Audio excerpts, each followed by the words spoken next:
देवाला काही मागत नाही, त्यांची सेवाच आणखी करत राहतात. ते जे होणारं कर्ज आहे भगवान ते हळूहळू फेडण्याचा प्रयत्न करतो. हळूहळू फेडून होनिया रुपये दिन, दिन रुपये होनिया, हळूहळू ऋण फेडी, दीन रूप धारण करून हळूहळू ते ऋण ते कर्ज भगवान फेडत राहतो.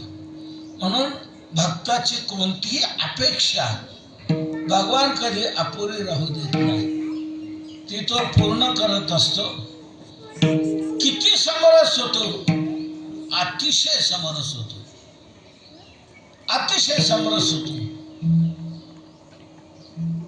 याच्या बाबतीत बोलायचं झालं तर थोडं आपल्या ग्रामीण भाषेत बोलू का? भगवान भक्ताच्या बाबतीत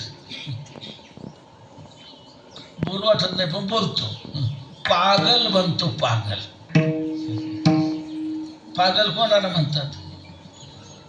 गरजेपेक्षा अधिक फाजील प्रेम करणं याला म्हटलं जातं. पागल झाले ते पागल. म्हणजे अतिरेक, प्रेमाचा अतिरेक होऊ लागला की मग म्हणतो ते अवपार गेले कामातून, पागल झाले ते. गरजेपेक्षा अधिक प्रेम करणं, तसं भगवान देखील या गोपाळांच्या किती आधी झाला होता, किती पागल झाला होता. आपल्या सभ्य भाषेतून किती वेडा बनला होता भगवान भक्ता करता, किती वेडा बनला होता तुकोबाराय. त्याचं स्वरूप आज आपण सेवेकरता घेतलेल्या अभंगाच्या प्रथम चरणातून सांगताय.